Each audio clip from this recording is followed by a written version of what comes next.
Me acompaña el analista político Osvaldo Moreno, a quien le doy la bienvenida. Osvaldo, gracias por acompañarnos y bueno, bienvenido a esta transmisión continua de esta segunda vuelta presidencial. ¿Son irreversibles los resultados a esta hora?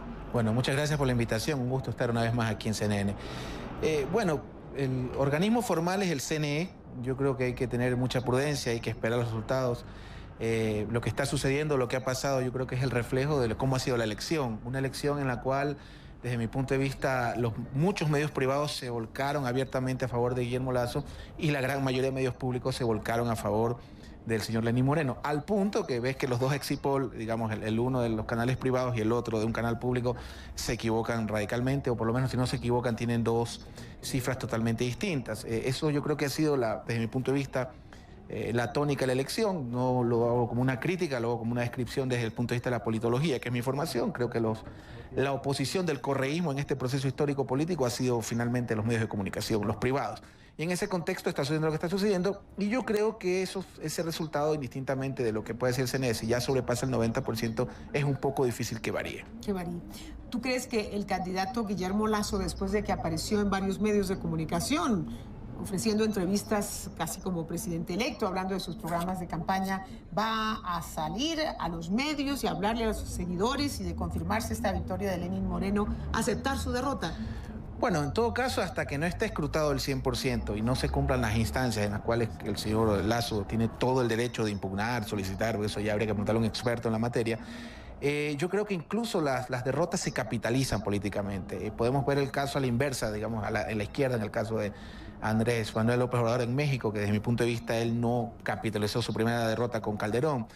Las derrotas inclusive no necesariamente son eso, hay que capitalizarlas. Entonces, indistintamente el resultado, yo creo que el candidato al que su resultado no es adverso deberá en ese contexto la oposición un poco agruparse y formar cuadros, ¿no? Porque realmente ha sido un aglutinamiento de muchas fuerzas, incluso de izquierda, que han apoyado esta candidatura, y hay muchas cosas interesantes y positivas que analizar.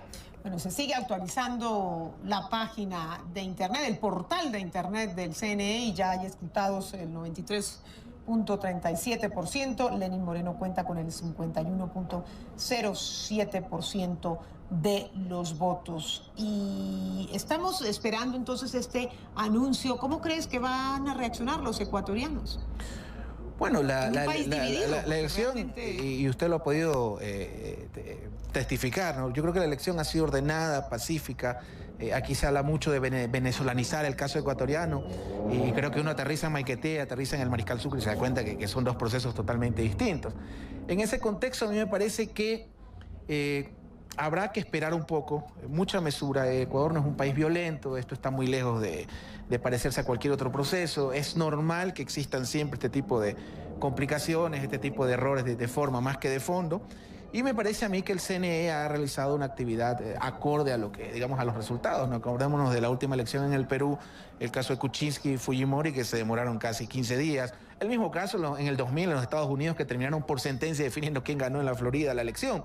Entonces, en ese marco, en ese contexto, yo creo que hay que esperar, hay que tener mucha mesura. Desde mi modesto punto de vista, me parece que los medios privados se adelantaron, tal vez los públicos también, y hay que esperar en este caso, en honor a la institucionalidad de nuestro país, que está en construcción como todos los países de Latinoamérica, el resultado formal, y en función del resultado formal, que los candidatos tomen medidas formales, porque hay que tener mucha mesura. Y hay algo interesante, al menos de mi punto de vista, tanto Moreno como Lasso son candidatos con los que se puede hablar. Yo los percibo, obviamente Correa era otro proceso, pero esta es una elección, o ha sido una elección de transición, ¿no es cierto? Donde termina, acuérdense que este es un país que tiene 200 años de creado. Y si un país que tiene menos de 200 años, Ecuador se funda en 1830, tiene menos de 200 años de creado, y un personaje que gobierna 10 años seguidos es un personaje que obviamente puede gustar, no puede gustar, pero históricamente es parte del proceso. Entonces, desde mi punto de vista, esta es una elección de transición en la cual tanto Moreno como Lasso, dependiendo de lo que decía el CNE, van a tener ese peso, ¿no es cierto?, de tener que relevar a esta figura que se la puede cuestionar, querer, indistintamente de aquello, pero tiene muchísimo peso comunicacional, político, por las circunstancias, y obviamente la juventud que tenía Correa en el 2006, era un candidato de 43 años versus el Ecuador de 2017. Bueno, pero la jornada ha sido una jornada que transcurrió en total calma, en total paz. ¿Usted ha escuchado denuncias de irregularidades? En fin, ¿hay quejas de algún incidente en algún recinto electoral? La verdad, yo sentí, como decimos en la costa, en Guayaquil, más movida la primera vuelta. Me refiero más, incluso es lo que llamo yo en temas, el estado de viralización. El estado de opinión es, bueno, el que genera la opinión pública, y el estado de viralización el que produce en las redes, donde todo es nuevo, ¿no? Yo creo que si Sartori escribía el Homo Videns en este siglo hubiera sido otra cosa. Y en este estado de viralización, le digo porque yo recibo... o recibimos de 20 a 30 mensajes de WhatsApp, de los cuales 29 son falsos, he sentido más mensajes de humor, pero ya no ha habido tanto ese clima de tensión que había dentro de las partes. Inclusive, desde mi punto de vista, y lo he dicho en otras cadenas, me parece que la elección ha sido muy ajena a los ciudadanos de a pie. No he sentido... Usted ha cubierto muchas segundas vueltas. Yo, como consultor político en otros países, he podido asistir. Uno siente en la calle el clima de segunda vuelta. Al margen de los militantes, las personas que están involucradas, yo no he percibido al menos que ninguno de los dos candidaturas se haya tomado la calle. No me refiero a marchas, a incendiar el país. O sea, no se siente, ¿no es cierto? En los colectivos uno percibe en un metro de Buenos Aires cuando había una segunda vuelta.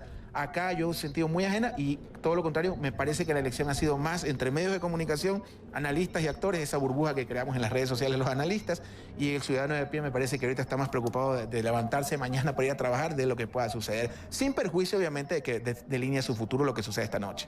Osvaldo, de confirmarse la victoria de Lenín Moreno, ¿qué tanto se va a desmarcar o va a seguir agarrado de la mano de Rafael Correa? Qué buena pregunta. Mire, a mí me parece dos factores, y vamos a hablar especulando porque todavía no hay un resultado formal del instituto, digamos, del organismo competente.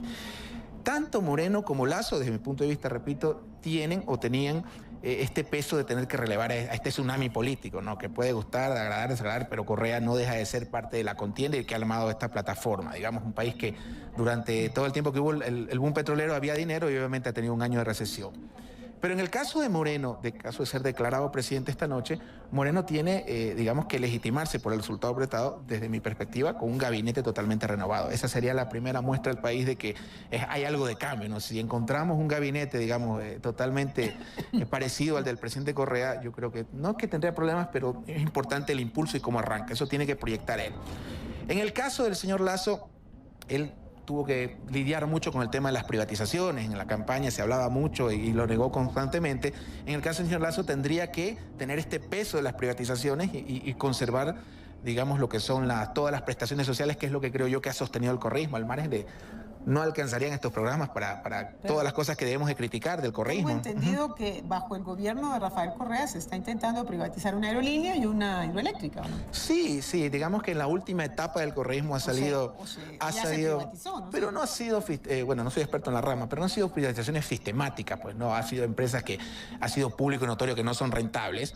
Se firmó un TLC, solo que se le puso acuerdo comercial con Europa. Sí, en la práctica han habido este tipo de medidas, pero al final del camino no hablamos de privatizaciones que suelen generar miedo, que las aclaró muchas veces Guillermo Lasso, no las afirmo, estoy haciendo un relato de la salud, de la educación, de todo ese tipo de cosas que han sido, creo yo, un poco la fortaleza del correísmo, ¿no? Al margen de todos los temas de libertad de expresión que han sido cuestionados desde la oposición. Y tengo entendido que anticipó que podría revisar esa ley de comunicaciones, ¿o no?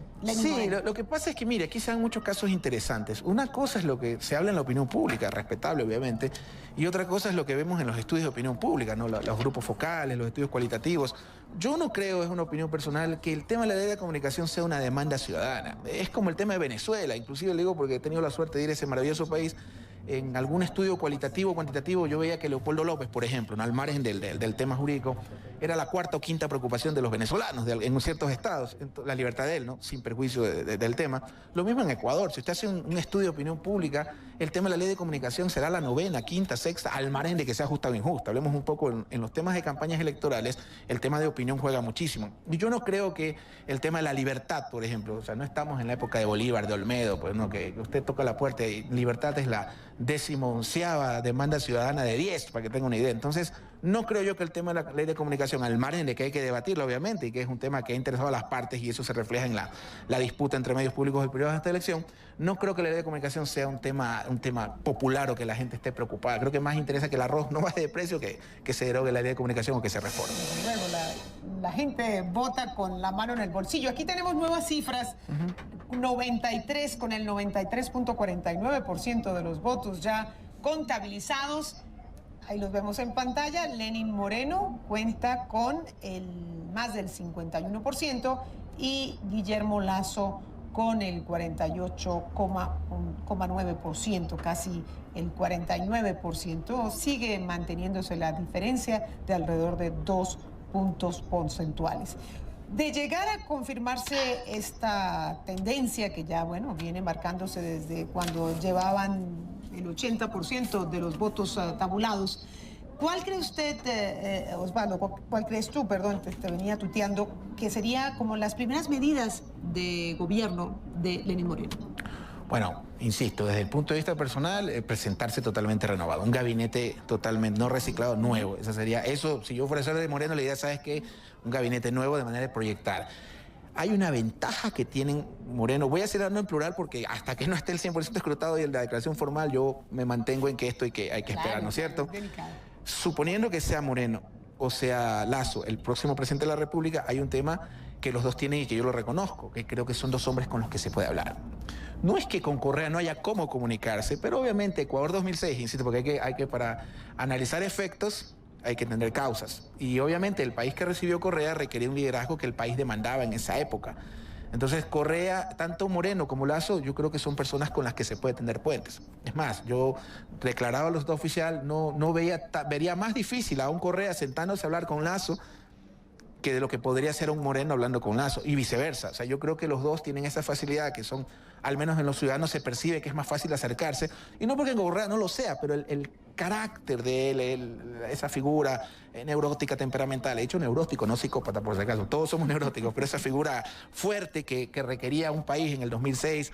Claro, para poner orden en la casa. Sí, lo que pasa, estimada, es que aquí se habla mucho del chavismo, el modelo, el populismo, pero no se estudia el velasquismo. Nosotros en el Ecuador tenemos en el gen político el velasquismo. Para mí, y yo soy politólogo de formación, el correísmo es una versión 2.0 de este siglo del velasquismo, que fue un personaje que nos gobernó todo el siglo XX. Imagínense, nos gobernó desde el año 30, de las décadas 30 hasta casi finalizado los 70, todo el siglo XX. Es una persona que obviamente tenía otras circunstancias de tiempo y de forma. Obviamente en tiempo, en esa época el Departamento de Estado podía sacar un gobierno. De forma son idénticos en el sentido de las oposiciones que tuvieron. Velasco Ibarra, porque hay que hablar un poco de historia, hablar del Ecuador, su oposición era las Fuerzas Armadas, era institucional, en eso son idénticos. Y la oposición, desde mi modesto punto de vista, del correísmo ha sido la prensa privada. Claro. Legítimo o no es legítimo, yo analizo los actores políticos, no tiene juicio de valor. Entonces, para hablar del correísmo hay que hablar un poco del velasquismo, más que obviamente hubo un elemento institucional calcado de Venezuela con esa influencia que ejerció Chávez, que es indiscutible en esa década, que se regó en Nicaragua, en Venezuela y en casi todas las segundas vueltas, ¿no? Pero hablando del Ecuador de hoy, me parece que Correa tenía dos alternativas. ¿Por qué hay que hablar de Correa aparte del Ecuador? La una, el presidente o se va a dictar clases, a hacer camping, porque es una persona, mire, es un hombre joven, no tiene vicios conocidos, anda 3 horas en bicicleta al día. Sabemos que tiene 50 años y la expectativa de vida pasó a 80. O sea, yo creo que va a haber Correa para mucho tiempo. Bueno, a lo mejor vuelve. Entonces tiene dos opciones. O se va a Bélgica, como lo he dicho, con sus chicos, con su familia, a dar clases, conferencias, etcétera, o termina siendo la versión de izquierda de Uribe para el Ecuador. O sea, no lo sabemos. Pero en todo caso, no se puede hablar de esta elección sin hablar de Rafael Correa. Muchos observadores han anticipado que no importa quién gane hoy, el Ecuador va a tener que enfrentar un ajuste económico, porque el gasto se ha disparado, el endeudamiento pues también, el servicio de la deuda, y el Ecuador necesita generar empleos y achicar su aparato fiscal. ¿Coincide? Hay un debate más entre economistas, no sé, yo me metí a hablar de eso, es como hablar de panadería, no tengo idea, no soy economista, no es mi fortaleza, pero sin duda todos los expertos en la rama, nacionales e internacionales, afines y no afines al gobierno, reconocen que hay un tema... ¿Cómo va a afectar este sinceramiento económico en la relación gobierno, asamblea y oposición? Bueno, es un poco complicado ese tema, y no voy a adentrarme en lo económico, pero sí en lo político, porque hemos tenido... O sea, Ecuador está en la región. Y al estar en la región no se puede estar al margen de lo que pasa en el vecindario. El Ecuador, como todo el resto de Latinoamérica, yo creo que del mundo, ¿no? Ha tenido, porque al final Correa no inventó nada, vaya a ver lo que pasa en Estados Unidos con Trump, que su opositor también está haciendo la prensa. Pero en nuestro país tenemos dos visiones muy distintas de ver el mundo. Una, y chocan, obviamente chocan. Yo no creo, a diferencia de muchas personas, que la polarización sea mala, eso fomenta el debate. Y usted tiene dos posiciones. Una que apuesta al Estado, que apuesta a la formación de la intervención del Estado como un actor económico fuerte, y otra que apuesta a la apertura, que apuesta al libre mercado, y ahí tenemos, eso se refleja en las dos posturas, la una que habla de derogar 30 y pico de impuestos, la otra que le cuestiona cómo vas a financiar, la otra que le cuestiona el gasto público, la otra. Entonces hay dos visiones de ver el mundo, desde mi modesto o mi pobre visión económica, porque no soy experto en la rama, pero hay algo que está claro, o sea, tanto la una visión como la otra, la una planteaba cambios, pero cambios, digamos, un poco más dóciles, y la otra cambiaba un cambio radical desde lo económico. Habría un poco ya, en este caso, hablar con un economista para ver cuál sería el planteamiento, pero está más que claro que el tema económico está en la agenda, al punto que ese es un caso interesante. La oposición, teniendo viento de cambio a favor, poniendo todos los temas en la agenda, porque usted veía a Moreno hablando de derogar impuestos, me parece que tuvo tomada la agenda, pero finalmente, aparentemente por el resultado, finalmente el trabajo de territorio lo ha tenido el oficialismo, ¿no? Usted puede ganar las elecciones en los debates, en Twitter, en las cadenas de prensa, pero si no la gana en la calle es un poco más complicada. Seguimos conversando con Osvaldo Moreno, él es analista político, y estábamos hablando de, bueno, la facilidad que tendría Lenín Moreno de conversar con la oposición. Y me pregunto, Osvaldo, ¿cuáles serían esos puntos de encuentro, esos puntos, esos temas donde podría haber algún tipo de concertación para sacar adelante las reformas que necesita el país? Sin duda, primero, el parlamentario. Tomemos en cuenta que uno de los temas, y lamentablemente hay que seguir hablando de Correa porque es parte del proceso, una de las cosas que blindaba al presidente Correa eran los más de 100 asambleístas o 100 asambleístas que tenían un parlamento de 130 y pico. ¿No es cierto? Eso blindaba en parte. Y la mayoría que tiene ahora en ese país es de 75, 74 asambleístas. No es una mayoría lo suficientemente fuerte como para hacer reformas ya de ámbito más grande. Entonces, primero el ámbito parlamentario. Eso dependerá mucho de quién sea el jefe de bloque, ya es otro tema. Segundo, el que es yo creo sumamente importante también, el tema económico, y tendrá que crear los puentes, los lazos. Muchos de los gremios de la producción estuvieron muy cerca de Guillermo Lasso, gente que lo respaldaba. Yo creo que yo escuché una declaración, si no me equivoco, de algunos de esos gremios que estarían al servicio del país en el caso de que gane quien gane. Entonces yo creo que va a ser importante que Lenín Moreno, en caso de ser declarado presidente, busque esos puentes para acercarse a los gremios productivos, porque es fundamental. 9 de cada 10 empleos los genera el sector privado en este país. Entonces ese es un tema bastante importante y va a ser fundamental el respaldo que él tenga que dar a los empresarios y el acercamiento que lo busque. Entonces yo creo que es un ámbito legislativo, que todos los caminos conducirán a fortalecer esa mayoría con el resto de bloques, y segundo, en el ámbito empresarial. Los empresarios son fundamentales en los cuales Rafael Correa tuvo una relación bastante, digamos, tensa. ¿Sí? Pero con Moreno, insisto, tiene otro estilo, tiene otra forma, y en ese contexto, bajo estos dos frentes, yo creo que podría Moreno tener un gobierno, si empieza así, ¿no? Previo, obviamente, a lo que recomendamos de un gabinete totalmente renovado, ¿no? El empresariado pidió menos impuestos. ¿Qué planteó Lenín Moreno en este sentido? Ese es uno de los puntos de quiebre, ¿no es cierto? La ley de herencias, la ley de plusvalía, que no recuerdo yo la cifra, que afecta a un grupo minúsculo, pero es un grupo minúsculo que genera el empleo. O sea, siempre hay que ver un poco más allá y escuchar. El empresariado tenía, no soy vocero de los empresarios obviamente, pero tenía una serie de demandas por el tema de las cargas impositivas. Pero, sin embargo, Moreno ha dado luces en ese sentido, señales de que habla del anticipo del impuesto a la renta, de las salvaguardas, de toda esa política tributaria del gobierno, que fue lo que más confrontación creó entre el presidente Correa y los empresarios, que las va a levantar. Entonces yo creo que uno de los dos pasos que tiene que dar Moreno para legitimarse, al margen de lo del gabinete, es buscar el acercamiento legislativo y segundo, obviamente, buscar el acercamiento con los gremios productivos, porque si hay un clima de coexistencia, que no es lo mismo que convivencia, no hay que confundir los términos, si hay un clima de coexistencia fértil, que sea en favor del país, porque yo creo que usted le pregunta, yo algo de lo que estoy convencido es que tanto como Lasso como Moreno son patriotas, aman este país, si no hicieran este gasto, me refiero de vida que están haciendo, porque no es el Rafael Correa, insisto, de 40 años pues que llegó de presidente, ¿no? Y mírelo ahora cómo está, pues no, con el paso del tiempo. Entonces yo creo que es fundamental que Moreno tienda este tipo de puestos, y para eso son los equipos de transición. Yo creo que ha faltado mucho eso en el país. Hablando del equipo de Lenín Moreno, mucho se dice, no sé qué hay de cierto, que hay una división entre Jorge Glass, que es su candidato, su compañero de fórmula vicepresidencial, entre Glass y el propio Lenín Moreno, y que esta era una manera de Rafael Correa de poner una ficha clave en la campaña de Moreno y, bueno, y asegurar la continuidad de esta revolución ciudadana. ¿Qué hay de cierto en eso? Bueno, yo creo que tanto la candidatura, y voy a seguir hablando en plural, la candidatura del señor Guillermo Lasso como la de Lenín tenían, no sé si la palabra no sería ese problema, tenían esa particularidad. Digamos que el vicepresidente Glass, yo no soy fiscal, no me consta por si acaso, pero fue al margen de, porque la política manda las percepciones a veces, fue el blanco de todos los ataques opositores. Contémosle a nuestra audiencia por qué, porque bueno, el sector hidrocarburos fue el sector hidrocarburos lo manejaba él, y fueron, y sin duda, no solo críticas, ojalá solo hubieran sido críticas, el sector hidrocarburos fue caldo de cultivo, nido de ladrones que fueron finalmente en parte denunciadas por el gobierno y por la prensa también. Claro, y eso estaba a cargo de él. La corrupción. Entonces, ellos reconocían responsabilidad política. Al margen de eso, obviamente, yo insisto, no soy fiscal para determinar las culpas ni juez, pero Jorge Glass fue el centro de los ataques opositores. Por el lado del señor Lasso, me parece que el señor Páez, por un lado... Sí, cómo no. Un minuto, porque me dicen que en Portoviejo ha habido unos incidentes y aquí tenemos algunas imágenes, de policía acompañando a algunos detenidos, me imagino. Esto es en Manabí y vemos allí pues cómo la gente se agrupa. Vemos, esta es una transmisión de Ecuavisa, llevando algunos detalles de disturbios e incidentes que se han registrado. Vamos a escuchar.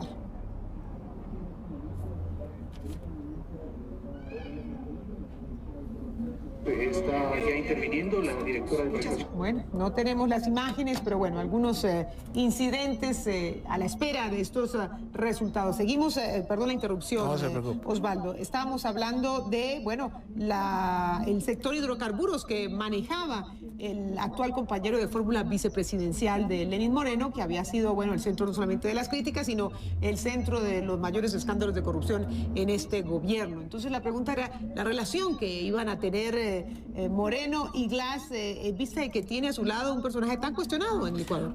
Bueno, al margen de... No fui parte formal ni informal de ninguno de los dos gabinetes de campaña, ni de Moreno ni de Lasso, pero los vicepresidentes, por eso lo ponía en plural. En el caso de Glass, lo habíamos comentado, yo creo que Páez, la oferta central de él era la cabeza de Correa, era una candidatura bastante agresiva, y terminando siendo la parte positiva, dulce de los dos candidatos, las esposas.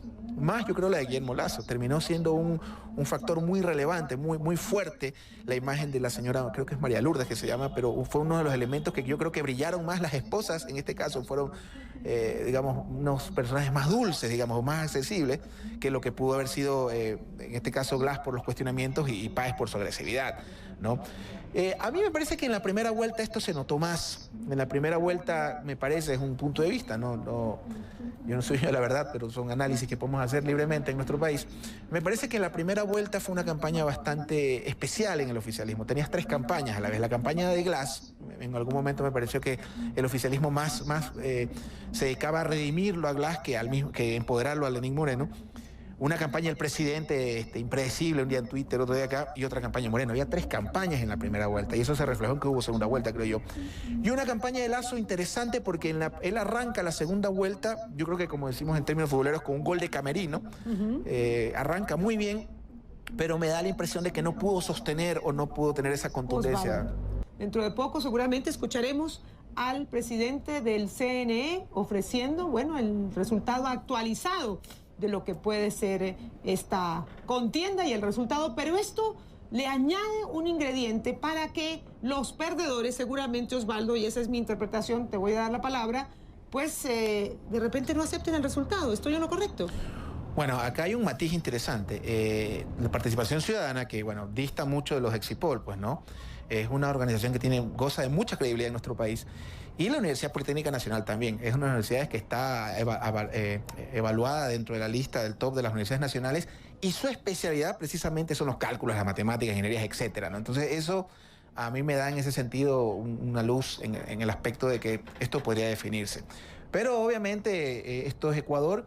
Latinoamérica, y en los Estados Unidos en el año 2000 un tribunal de la Florida decidió quién ganaba las elecciones. O sea, no estamos al margen de que todos los actores políticos, en su derecho, puedan impugnar y acudir a todas las instancias que la ley lo permite. Pero lo más sano, obviamente hablo a título personal, sería que quien no sea favorecido con el margen, digamos, que lo lleve a presidente de la República, reconozca lo más pronto, yo no diría su derrota, no el resultado, porque la política es una cara de resistencia. Churchill decía que la política es el arte donde se puede morir muchas veces y es más peligroso que la guerra, porque en la guerra mueres una vez, acá se muere muchas veces. Entonces yo creo que lo mejor para el país sería en función de que tengamos resultados formales y en base a esto que estamos escuchando haya un reconocimiento lo más pronto y si este equipo de transición que ha formado Carondelet empieza a trabajar para efectos de que el próximo presidente y su equipo pueda gobernar. Pero estamos repitiendo esas horas finales de ese conteo final que vimos en esa primera vuelta, que la votación oficial transmitida por el Consejo Nacional Electoral le faltaban unos pocos puntos porcentuales para definir si había o no segunda vuelta y al final tuvimos que esperar, o los ecuatorianos tuvieron que esperar por lo menos 3 días. Yo me pregunto si dentro de poco veremos a Juan Pablo Pozo anunciando la totalidad de las actas escrutadas, porque es una elección muy simple, hay una sola papeleta y vimos cómo cuando se abrió la votación a través del portal, pues ya había alrededor del 80% del voto escrutado. Me pregunto si escucharemos la totalidad o habrá todavía que esperar a que se impugnen algunas, si es que hay alguna impugnación, si es que hay algunas quejas, en fin, si esto lo sabremos hoy o habrá que esperar algunos días. Bueno, no tengo claro los términos que establece la ley, los términos formales, que creo que son X cantidad de días, pero no me parecería ajeno a lo que es un proceso electoral en una democracia occidental. Perú, ya vimos que todavía seguirán contando y fue un margen muy estrecho. Estados Unidos, pusimos el ejemplo, la señora Hillary Clinton había pedido reconteo, o sea, yo no creo que estemos al margen de este tipo de situaciones. Si está esta noche, mañana, pasado, siempre que esté dentro de los términos que enmarca la ley, yo creo que es lo correcto, ¿no? Preferible que lo hagan bien, sin apuro, hacerlo con apuro mal. Pero en todo caso habría ya que consultarle a un experto en derecho electoral cuáles son los términos precisos del conteo, en este caso la proclamación, sin perjuicio, insisto, de los mecanismos o las herramientas o las cosas que en su derecho puede realizar la candidatura que se sienta perjudicada. La ley establece mecanismos, hay un tribunal contencioso electoral, etcétera, para efectos de las impugnaciones, reconteos, etcétera, ¿no? Esa es otra instancia que estoy más que seguro que los candidatos ejercen su derecho y ojalá que sea, o sea, que no escatimemos en nada, ni política ni institucionalmente, que denote transparencia. Desde luego, eso es lo que pide el Ecuador y bueno, habría que comparar cuáles fueron los métodos, las muestras, el número de actas que tuvieron en cuenta ambas organizaciones para hacer este conteo rápido. Finalmente, la última palabra la tiene el Consejo Nacional Electoral y estamos esperando escuchar de boca del subpresidente cuál es el conteo final con el 100%, si es posible, de los votos tabulados en esta segunda vuelta presidencial. Con el resultado del conteo rápido, pues le puede dar razones a los perdedores para no aceptar su derrota, Osvaldo. Bueno, insisto, siempre en toda democracia hay instancias y organismos formales y competentes para efectos de poder presentar las impugnaciones que dentro de la ley están vigentes. Hay algo muy interesante y celebro la forma en que Guillermo Lasso, digamos, está llamando a sus simpatizantes a tomar esto pacíficamente. Yo creo que es lo fundamental. Cuando hay un resultado con un margen tan estrecho, cuando hay una elección donde un país se polariza, digamos, gracias a Dios solo desde el punto de vista de las ideas, ¿no? Aquí no tenemos actos de violencia, al menos muy aislados, pero que no pasan de contravenciones. Pero cuando usted tiene un país polarizado con un resultado, porque si hablamos de casi 3 puntos de diferencia, el margen de error en todas las encuestas suele ser del 3 al 5, es normal que sean este tipo de situaciones. Ya dependerá, insisto, del resultado oficial. Escrutado el 100% de los votos, poder ya tener una petición en ese sentido, en el sentido de pedir aceptar o no la victoria del contrincante. Pero ya los argumentos, digamos, los argumentos de qué está bien o qué está mal, o de las partes, ya eso le compete a un militante, a un simpatizante, ¿no? Mi rol como analista es plantearlo de esta forma. Y si está bien o si está mal, si es justo o injusto, ya yo estoy más que seguro que las partes expondrán sus argumentos, pero creo que están totalmente en su derecho y esperemos que esto sea lo más breve, legal, formal y fundamentalmente transparente. Y esto demostraría que otra vez algunas encuestas en Ecuador se equivocaron, o sea, sumándose, bueno, a episodios lamentables para los encuestadores, para los que hacen ese tipo de muestras. Pero mi querida Patricia, nadie gana porque una encuesta lo dice o pierde porque una encuesta se equivoca. Yo creo, con todo respeto, y lo veo a nivel de todos los medios de comunicación, públicos, privados, virtuales, estamos sobredimensionando la posición que tienen estos estudios, que son estudios lícitos, legítimos, pero yo percibo mucho, no siempre, que se da mucha valía a lo que dice un producto que contrató a alguien que no es ilegal. Ojo con eso. ¿No? Que fíjese usted que una encuesta que sale en un canal público da un resultado totalmente distinto a la que da el canal privado. Exacto, al margen de quién. Un margen de ventaja mucho mayor. Entonces yo creo que se ganan o se pierden elecciones. Debemos analizar más los procesos y menos las encuestas. Yo creo que hay que ver menos House of Cards y leer un poquito más en ese sentido, porque hay mucha gente, lo digo porque lo veo replicado, es un tema viral, y al margen de que si las encuestas se equivocan o no, son herramientas fuera de serie para estudiar momentos, para estudiar demandas ciudadanas. Tiene que tener una base cualitativa. Nunca nadie nos habla de lo que dicen los grupos focales, porque es más denso, porque es más aburrido. Yo entiendo que el tiempo en los medios obviamente tiene que ser más breve, más rápido. Los Twitter, 140 caracteres. Pero las encuestas, desde mi punto de vista, usted está viendo lo que pasó en el Bretix. Está viendo lo que pasó en Colombia con La Paz. Lo que sucede, podemos dar una lista incontable. Y no de equivocaciones, porque estoy seguro que lo hacen de buena fe. Pero no necesariamente una encuesta es lo que la sociedad percibe o vive o desea, porque usted no sabe de qué genio la persona que sale del biombo salió en un exit poll inclusive. Entonces yo creo que a las encuestas hay que dejar hablar menos de encuestas, preocuparse menos de ganar encuestas y analizar un poquito más los procesos.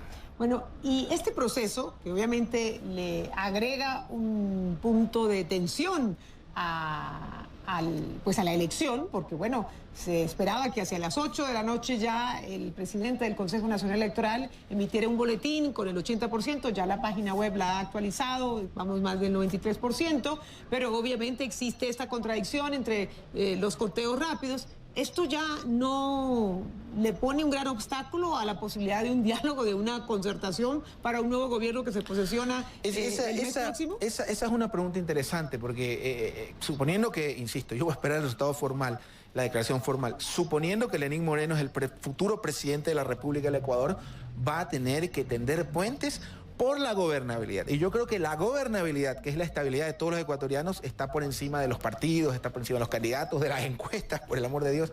Yo creo que va a ser fundamental que Lenín Moreno, o si es que gana esta noche, tienda puentes. Y va a tener que hacerlo indistintamente del resultado. La elección termina, esperemos que esta noche, me encantaría, o terminará cuando lo decida el organismo competente, pero es sumamente importante, como le dije, que Moreno, si es que gana esta noche, primero, tienda los puentes para garantizar la parte legislativa, y segundo, que es fundamental, 9 de cada, lo voy a repetir hasta el cansancio porque hay que reivindicar a la clase empresarial ecuatoriana, 9 de cada 10 empleos que se generan en este país los genera el sector privado.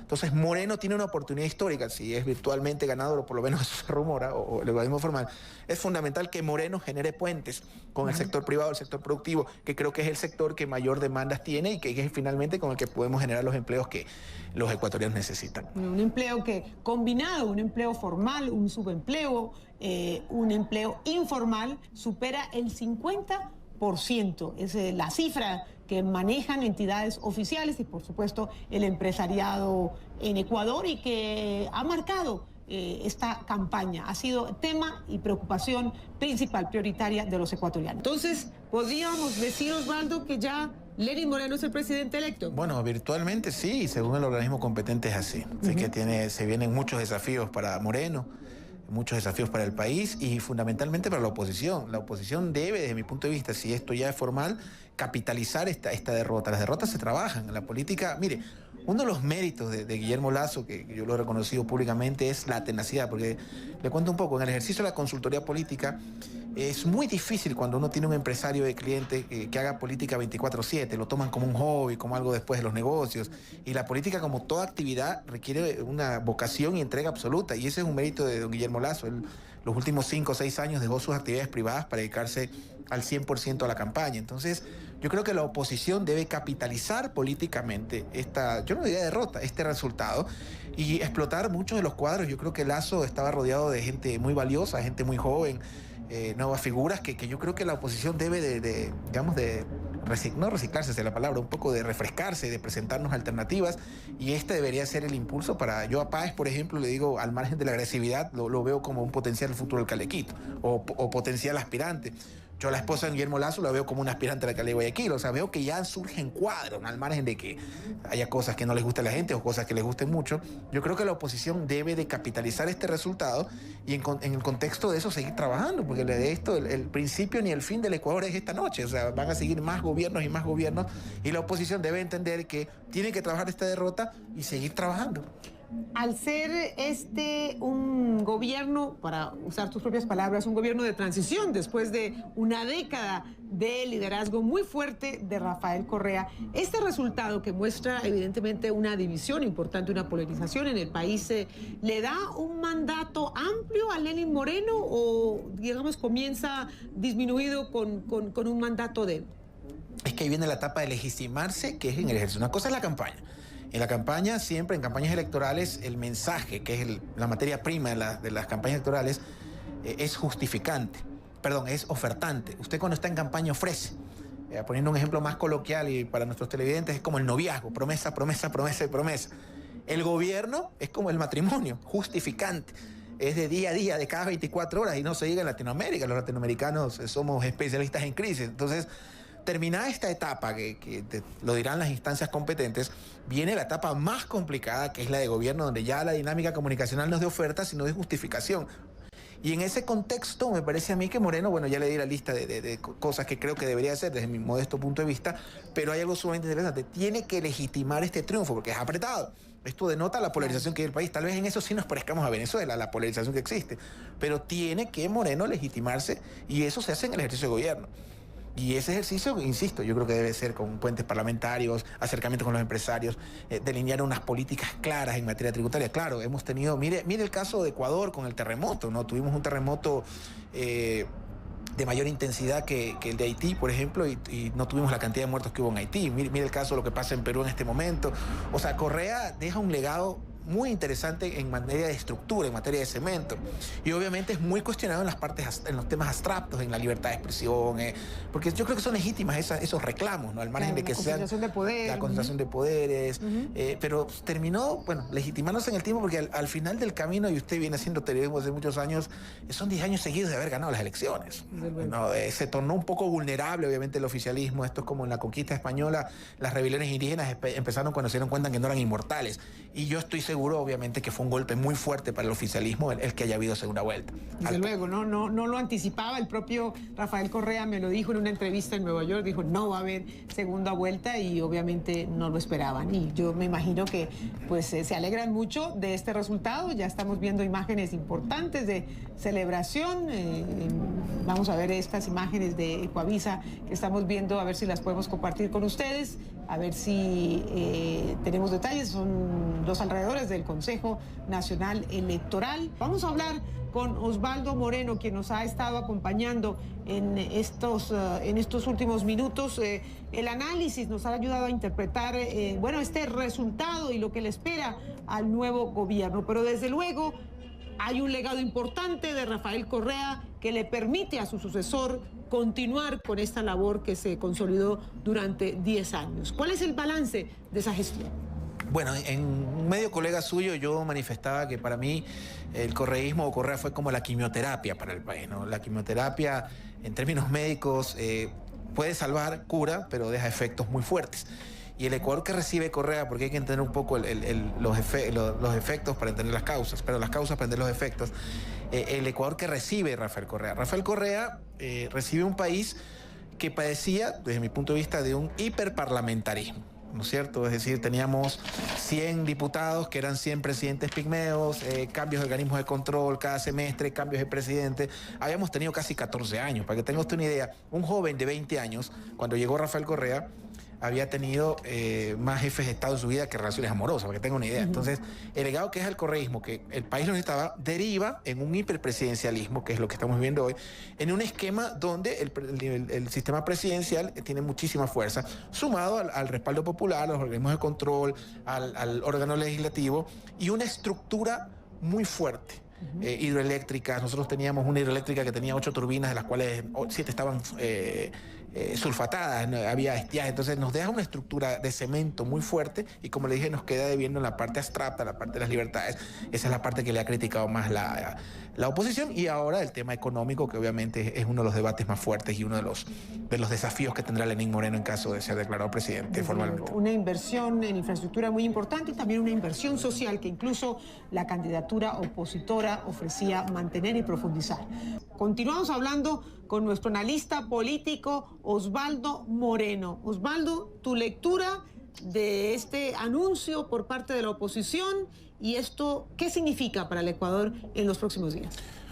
Bueno, siempre que esté dentro del marco de la legalidad e institucional del país, yo creo que los movimientos están totalmente en su derecho de poder exigir todos los conteos, reconteos que la ley establezca, ¿no? Fíjese que ponía el ejemplo de Estados Unidos, ¿no? La señora Hillary Clinton pedía reconteo a la elección de Estados Unidos. No creo que el Ecuador esté al margen de eso. Y yo creo que no hay que escatimar en nada que fomente la demostración de transparencia durante este proceso. Si los señores del movimiento Creo Suma tienen las pruebas para demostrar X o Y situación, están en su derecho, pero también obviamente acatando primero, que sea de forma pacífica, que no haya violencia fundamentalmente, que es casi lo mismo, y tercero, acatando finalmente lo que el CNE decida dentro de las instancias que la ley establece. Yo creo que están en su derecho, ¿no? ¿Y cómo funciona un proceso de impugnación en Ecuador? Porque también hubo ese mismo proceso en la primera vuelta y creo que eso fue un ingrediente que generó mucha tensión porque no se le permitió a mucha gente estar presente en esos procesos. ¿Cómo funciona en este país?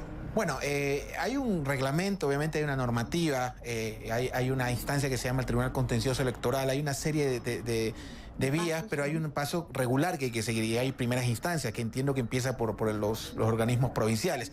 Entonces yo creo que en el transcurso de los días también dependerá un poco del resultado oficial y obviamente lo que se vaya encontrando en el camino, pero desde mi modesto entender me da la impresión de que hay que apostar a la institucionalidad y fundamentalmente que sea de manera pacífica. Mientras esto sea de forma pacífica y dentro de la ley, yo creo que todos los movimientos están por un lado en su derecho los unos de celebrar, por otros los de impugnar, pero respetar al final las instancias legales del país. Y contar de nuevo los votos o verificar de nuevo las actas significa esperar ¿cuántos días para verificar que los datos proclamados por el Consejo Nacional Electoral son los reales y son los que corresponden a todas las actas? Mire, estas cosas pasan en Senegal, pasan en Estados Unidos, pasan en Ecuador, pasan en México, no estamos inmunes a que esto suceda, ¿no? En todo caso, habría que preguntarle a un experto electoral, porque en todo caso que conozca la dinámica, la normativa, los reglamentos, pero en todo caso yo creo que es parte del juego democrático y mientras, insisto, esté dentro del marco de la legalidad, bienvenido sea. Que denote transparencia y fundamentalmente que demos una muestra al mundo de la madurez que hemos alcanzado los ecuatorianos. Bueno, hasta ahora hemos visto unas protestas, por lo menos en las imágenes, parecen pacíficas. ¿Podemos anticipar que en los próximos días pues habrá esta vigilia de la Alianza Creo frente a las instalaciones del CNE? Seguramente, eso habría que, insisto, preguntar a un experto electoral cuántos días podrían impugnar, solicitar y los resultados de esa impugnación.